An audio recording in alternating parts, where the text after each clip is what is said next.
प्यारे बच्चों, अज असी पंजवीं जमात की गणित की किताब गणित की दुनिया का अभ्यास 1.2 का पहला क्वेश्चन करांगे। ते पहला क्वेश्चन पढ़ते हाँ। हेठ लिखियां संख्यावां विच लकीरे अंक का स्थानक मुल लिखो। तो इस क्वेश्चन दे विच प्रश्न दे विच लकीरे अंक वाले संख्या का स्थानक मुल दसना है। इस क्वेश्चन नूं एक उदाहरण राही समझते हाँ। जिवें मान लो साडे कोल एक संख्या है 27,083। इस दे विच ये देखो 3 का स्थान इकाई है, 8 का स्थान दहाई है, 0 का स्थान सैकड़ा है, 7 का स्थान हज़ार है, तो 2 का स्थान 10,000 है। मीनस इसका क्या है, इकाई मतलब एक। जे 3 नूं जे इसका 3 का स्थानक मुल पता करना है तो 3 का स्थानक मुल इकाई है। इकाई का मतलब 3 नूं आपां 1 नाल गुणा करना हुंदा है। दहाई जिवें पहला भी दस्सिया है, दहाई 10 का हुंदा है, तो 8 नूं असीं 10 नाल गुणा करांगे तो साडे कोल 8 का स्थानक मुल 80 आवेगा। इस तरह 0 का स्थानक मुल 0 नूं 100 नाल गुणा करके 0 आएगा। तो 7 का स्थान हज़ार है, तो 7 नूं 1000 नाल गुणा करांगे तो इसका स्थानक मुल 7000 प्राप्त होवेगा। तो 2 का 10,000 इसका स्थान है, तो स्थानक मुल 2 नूं 10,000 नाल गुणा करांगे तो इसका 20,000 स्थानक मुल आवेगा। हुण भाग ए देखते हाँ। इस दे विच संख्या है 8,326 ते सानू लकीरे अंक वाली संख्या का स्थानक मुल दसना है। तो इत्थे 2 दे थल्ले लकीर खिंची हुई है। 2 केड़े स्थान ते है, इकाई, यह हो गया दहाई, यानी 2 का स्थान केड़ा है दहाई। तो असी 2 नूं दहाई मतलब 10 नाल गुणा करांगे तो साडे कोल 20 संख्या आवेगी। तो 2 का स्थानक मुल 20 आवेगा। बी पार्ट, इस दे विच 4 का स्थानक मुल दसना है। हुण 4 का स्थानक मुल 4 का स्थान की है, इकाई, दहाई, सैकड़ा, हज़ार, यानी कि 4 नूं असी 1000 नाल गुणा करांगे तो साडे कोल संख्या 4000 प्राप्त होवेगी। तो 4 का स्थानक मुल 4000 होवेगा। सी पार्ट 8 इकाई के स्थान ते है, यानी 8 नूं 1 नाल ही गुणा करांगे असी। 8 एकम 8, तो इसका स्थानक मुल 8 ही आवेगा। डी पार्ट, इस दे विच 9 का स्थानक मुल दसना है। इकाई, दहाई, सैकड़ा, हज़ार, 10,000। 9 का जो स्थानक मुल है वो 10,000 है। तो इस 9 नूं 10,000 नाल गुणा करांगे तो साडे कोल जिहड़ी संख्या आएगी वो हो जाएगी 90,000।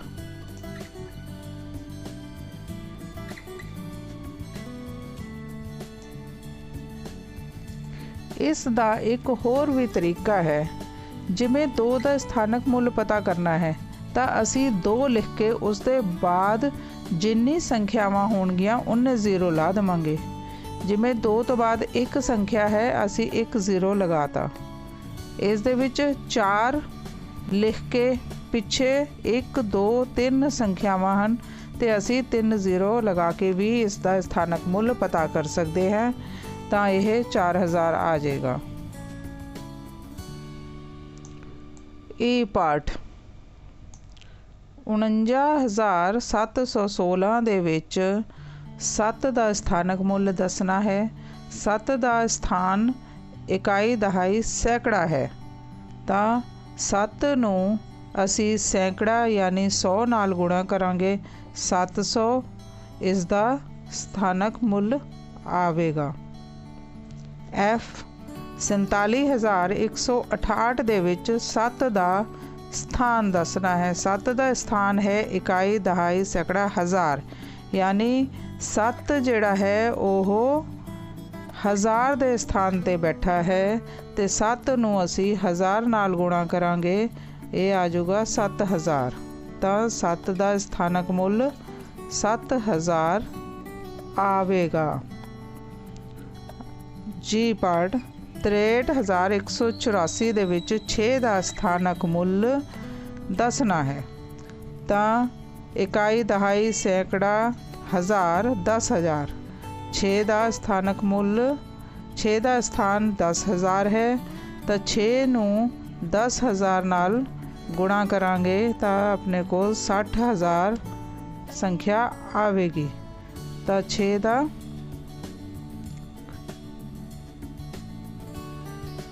ਇਹ 60000 ਸਥਾਨਕ ਮੁੱਲ ਬਣੇਗਾ।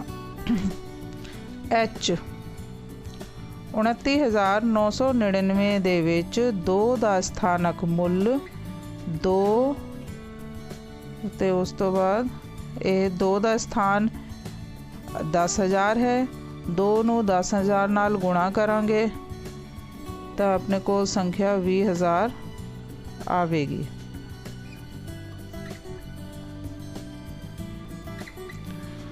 ਦੂਜਾ ਕੁਐਸਚਨ ਪੜ੍ਹਦੇ ਹਾਂ।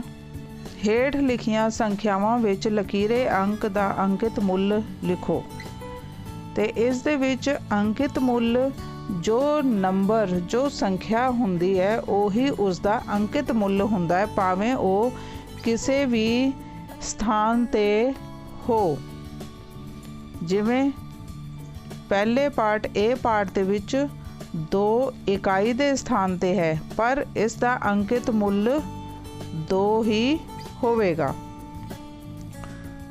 ਪਾਰਟ B 4 ਲਕੀਰੇ ਅੰਕ ਵਾਲੀ ਸੰਖਿਆ 4 ਹੈ, 4 ਦਾ ਸਥਾਨ ਤਾਂ 1000 ਹੈ, ਇਕਾਈ ਦਹਾਈ ਸੈਂਕੜਾ 1000 ਹੈ, ਪਰ ਇਸ ਦਾ ਅੰਕਿਤ ਮੁੱਲ 4 ਹੀ ਹੋਵੇਗਾ। ਜੋ ਸੰਖਿਆ ਹੈ ਉਹੀ ਉਸ ਦਾ ਅੰਕਿਤ ਮੁੱਲ ਹੋਵੇਗਾ, ਭਾਵੇਂ ਉਹ ਕਿਸੇ ਵੀ ਸਥਾਨ 'ਤੇ ਹੋਵੇ, ਭਾਵੇਂ ਉਹ ਸੈਂਕੜੇ ਦੀ ਸਥਾਨ 'ਤੇ ਹੋਵੇ, ਇਕਾਈ ਦੇ ਸਥਾਨ 'ਤੇ ਹੋ, ਚਾਹੇ ਉਹ ਦਹਾਈ ਦੇ ਸਥਾਨ 'ਤੇ ਹੋ। C 8 ਦਾ ਸਥਾਨਕ ਮੁੱਲ 800 ਹੈ, ਕਿਉਂਕਿ ਉਹ ਸੈਂਕੜੇ ਦੇ ਸਥਾਨ 'ਤੇ ਹੈ, ਪਰ 8 ਦਾ ਜਿਹੜਾ ਅੰਕਿਤ ਮੁੱਲ ਹੈ ਉਹ 8 ਹੀ ਹੋਵੇਗਾ। D ਪਾਰਟ 9 ਦਾ ਅੰਕਿਤ ਮੁੱਲ 9 ਹੀ ਹੋਵੇਗਾ। 7 ਦਾ ਅੰਕਿਤ ਮੁੱਲ 7 ਹੋਵੇਗਾ। 7 ਦਾ ਅੰਕਿਤ ਮੁੱਲ 7 ਹੋਵੇਗਾ। 6 ਦਾ ਅੰਕਿਤ ਮੁੱਲ 6 ਹੀ ਹੋਵੇਗਾ ਔਰ 5 ਦਾ ਸਥਾਨਕ ਮੁੱਲ 5 ਹੀ ਆਏਗਾ। ਇਸ ਦਾ ਮਤਲਬ ਕੀ ਹੋਇਆ ਕਿ ਜਿਹੜਾ ਅੰਕਿਤ ਮੁੱਲ ਹੈ ਉਹ ਉਹੀ ਨੰਬਰ ਆਏਗਾ, ਭਾਵੇਂ ਉਹ ਕਿਸੇ ਵੀ ਸਥਾਨ 'ਤੇ ਜਗ੍ਹਾ 'ਤੇ ਹੋਵੇ। ਤੇ ਸਥਾਨਕ ਮੁੱਲ ਉਹ ਜਿਸ ਸਥਾਨ 'ਤੇ ਹੋਵੇਗਾ ਉਸ ਨੂੰ ਉਸ ਦੇ ਨਾਲ ਗੁਣਾ ਕਰਕੇ ਉਸ ਦਾ ਸਥਾਨਕ ਮੁੱਲ ਆਵੇਗਾ। ਤੀਜੇ ਪ੍ਰਸ਼ਨ ਦੀ ਤਰਫ ਚੱਲਦੇ ਹਾਂ। ਹੇਠ ਲਿਖੀਆਂ ਸੰਖਿਆਵਾਂ ਨੂੰ ਵਿਸਤ੍ਰਿਤ ਰੂਪ ਵਿੱਚ ਲਿਖੋ। ਇਨ ਸੰਖਿਆਵਾਂ ਨੂੰ ਵਿਸਤ੍ਰਿਤ ਰੂਪ ਦੇ ਵਿੱਚ ਲਿਖਣਾ ਹੈ।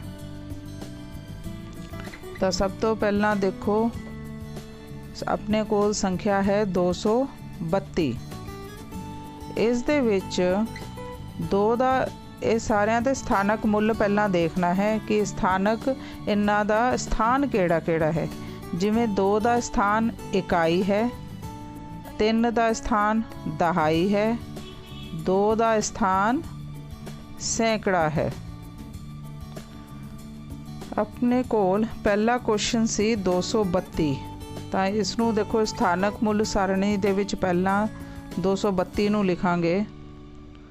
232 ਨੂੰ 2 ਇਕਾਈ ਦੇ ਸਥਾਨ ਤੇ ਹੈ, 3 ਦਹਾਈ ਦੇ ਸਥਾਨ ਤੇ ਹੈ ਤੇ 2 ਸੈਂਕੜੇ ਦੇ ਸਥਾਨ ਤੇ ਹੈ। ਤੇ ਜਿਹੜਾ ਇਕਾਈ ਹੈ, ਇਕਾਈ यानी 2 ਨੂੰ 1 ਨਾਲ ਗੁਣਾ ਕਰਾਂਗੇ 2 ਆਏਗਾ। 3 ਨੂੰ 3 ਦਾ ਸਥਾਨ ਦਹਾਈ ਹੈ ਤਾਂ 3 ਨੂੰ ਅਸੀਂ 10 ਨਾਲ ਗੁਣਾ ਕਰਾਂਗੇ ਤਾਂ ਸਾਡੇ ਕੋਲ 30 ਸੰਖਿਆ ਆਏਗੀ। ਤੇ 2 ਦਾ ਸਥਾਨ ਸੈਂਕੜਾ ਹੈ, 2 ਨੂੰ ਫਿਰ ਸੈਂਕੜੇ ਦੇ ਨਾਲ यानी 100 ਨਾਲ ਗੁਣਾ ਕਰਾਂਗੇ ਤਾਂ ਸਾਡੇ ਕੋਲ ਆਏਗੀ 200। ਤਾਂ ਇਹ ਸਾਡੇ ਕੋਲ ਇਸ ਦਾ ਵਿਸਤ੍ਰਿਤ ਰੂਪ ਆ ਗਿਆ। ਤਾਂ ਇਸ ਦਾ ਵਿਸਤ੍ਰਿਤ ਰੂਪ ਕੀ ਬਣਿਆ ਸਾਡੇ ਕੋਲ ਬਣ ਗਿਆ 200 ਜਮਾ 30 ਜਮਾ 2। ਇਹ ਹੋ ਗਿਆ ਸਾਡਾ ਵਿਸਤ੍ਰਿਤ ਰੂਪ। ਇਸ ਨੂੰ ਵਿਸਤ੍ਰਿਤ ਰੂਪ ਕਹਿੰਦੇ, ਮੀਨਸ ਖੋਲ ਕੇ ਲਿਖਣਾ। ਪਹਿਲਾ ਕੁਐਸਚਨ ਦੇਖਦੇ ਹਾਂ। 2 ਇਕਾਈ ਦਹਾਈ ਸੈਂਕੜਾ, 2 ਸੈਂਕੜੇ ਦੇ ਸਥਾਨ ਤੇ ਸੀ ਤੇ ਅਸੀਂ 2 ਨੂੰ ਗੁਣਾ ਕੀਤਾ 100 ਨਾਲ, ਸਾਡੇ ਕੋਲ ਆ ਗਿਆ 200 ਜਮਾ 3 ਦਾ ਸਥਾਨਕ ਮੁੱਲ ਹੈ 30 ਕਿਉਂਕਿ ਇਹ ਦਹਾਈ ਦੇ ਸਥਾਨ ਤੇ ਹੈ, ਤਾਂ 2 ਇਕਾਈ ਦੇ ਦਹਾਨ ਤੇ ਹੈ ਸਥਾਨ ਤੇ। ਤਾਂ ਇਹ ਬਣ ਗਿਆ ਸਾਡਾ ਵਿਸਤ੍ਰਿਤ ਰੂਪ। 4180 ਦਾ ਵਿਸਤ੍ਰਿਤ ਰੂਪ ਲਿਖਦੇ ਹਾਂ।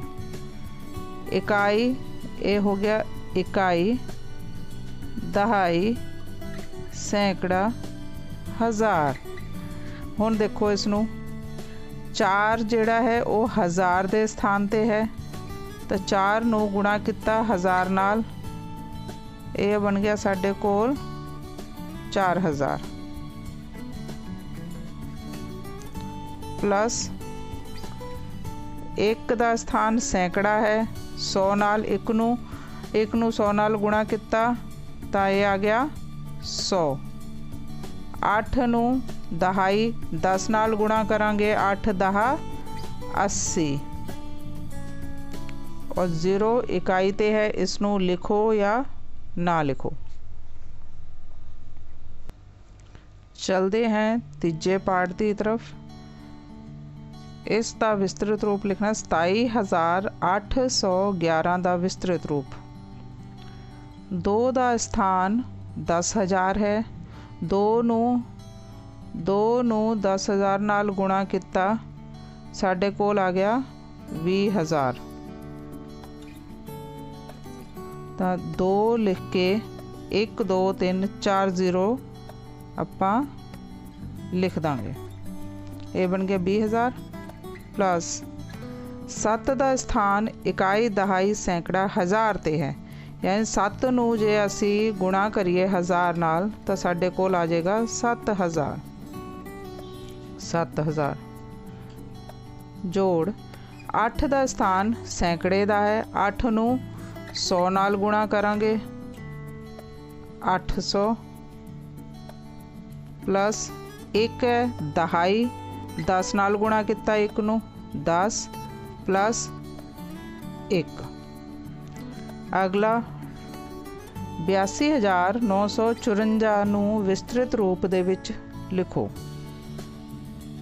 8 लिख के 1 2 3 4 0 ला देंगे असी प्लस 80,000 है। क्यों 80,000 है? क्योंकि यह 10,000 के स्थान पर है, तो 8 नू 10,000 नाल गुणा करांगे आ जाऊगा साडे कोल 80,000। 2 का स्थान 1000 का है तो 2 नू जे 1000 नाल गुणा करांगे तो साडे कोल 2000 आ जाएगा। 9 ਦਾ ਸਥਾਨ ਸੈਂਕੜੇ ਦਾ ਹੈ। 9 ਨੂੰ 100 ਨਾਲ ਗੁਣਾ ਕੀਤਾ 900 ਆ ਗਿਆ,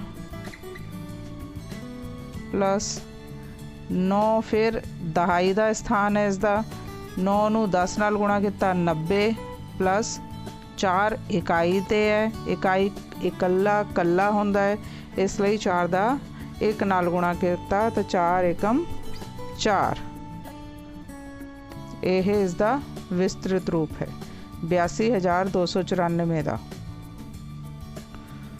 10,073 ਨੂੰ विस्तृत रूप ਦੇ ਵਿੱਚ ਕਿਵੇਂ ਲਿਖਾਂਗੇ? इकाई दहाई, ਇਹੋ इकाई दहाई सैकड़ा हज़ार 10,000। ਤਾਂ 1 ਨੂੰ 10,000 ਨਾਲ ਗੁਣਾ ਕਰਾਂਗੇ ਤਾਂ ਇਹ ਆ ਜਾਊਗਾ 1 ਗੁਣਾ 10,000 10,000। 0 ਨੂੰ ਲਿਖੋ ਭਾਵੇਂ ਨਾ ਲਿਖੋ। ਤਾਂ ਅੱਗੇ 7 ਦਾ ਸਥਾਨ ਕਿਹੜਾ ਹੈ? ਇਹ 0 ਹੈ। 0 ਦਾ 10,000 ਦੇ ਸਥਾਨ ਤੇ ਹੈ ਤਾਂ 0 ਨੂੰ 1000 ਨਾਲ ਗੁਣਾ ਕਰੀਏ ਜਾਂ ਭਾਵੇਂ 0 ਨੂੰ ਜਿਸ ਵੀ ਮਰਜ਼ੀ ਨਾਲ ਗੁਣਾ ਕਰੀਏ ਸਾਡੇ ਕੋਲ ਆਨਸਰ ਉਸਦਾ 0 ਹੀ ਆਏਗਾ। ਤੇ ਇਸੇ ਤਰ੍ਹਾਂ 0 ਸੈਂਕੜੇ ਦੇ ਸਥਾਨ ਤੇ ਹੈ, ਇਸ ਨੂੰ ਵੀ ਜੇ 0 ਨਾਲ 100 ਨਾਲ ਗੁਣਾ ਕਰਾਂਗੇ ਤਾਂ ਸਾਡੇ ਕੋਲ 0 ਹੀ ਆਨਸਰ ਆਏਗਾ। ਫਿਰ 7 ਦਾ ਸਥਾਨ ਇੱਥੇ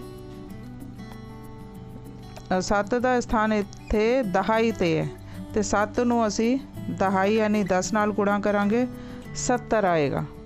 ਤਾਂ ਇੱਥੇ 70 ਲਿਖ ਦਾਂਗੇ ਪਲੱਸ 3 ਇਕਾਈ ਤੇ ਹੈ 3 ਏਕਮ 3। 43,710 इकाई दहाई सैकड़ा हज़ार 10,000। 4 ਨੂੰ 10,000 ਨਾਲ गुणा किया बन गया 40,000। इस नूं दूजे तरह नाल भी लिख सकते हो तुसी। 4 ਦਾ 4 उतार लिया, पिछे 1 2 3 4 4 संख्यावां हन तो असी 4 0 लगा देंगे प्लस 3 इसका स्थान 1000 है। 3 ਨੂੰ 1000 ਨਾਲ गुणा करांगे 3000 आएगा या 3 लिख के पिछे 1 2 3 0 है 3 0 लगा देंगे। 7 का स्थान सैकड़ा है तो 7 ਨੂੰ 100 ਨਾਲ गुणा किया 700। 1 दहाई के स्थान ते है 1 गुणा 10 10 और पिछे 0 है 0 ਨੂੰ लिखो भावें ना लिखो। 61,639। फिर इकाई दहाई सैकड़ा हज़ार 10,000। 6 ਨੂੰ 10,000 ਨਾਲ गुणा किया जिमें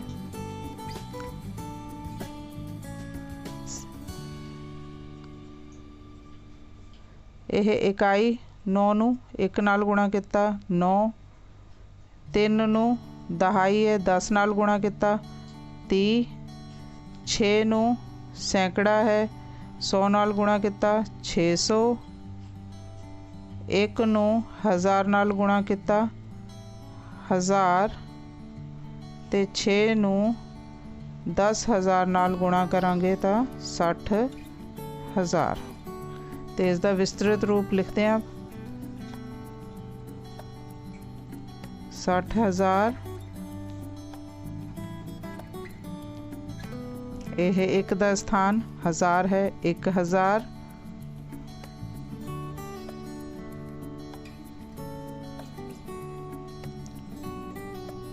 6 का स्थान सैकड़े 600।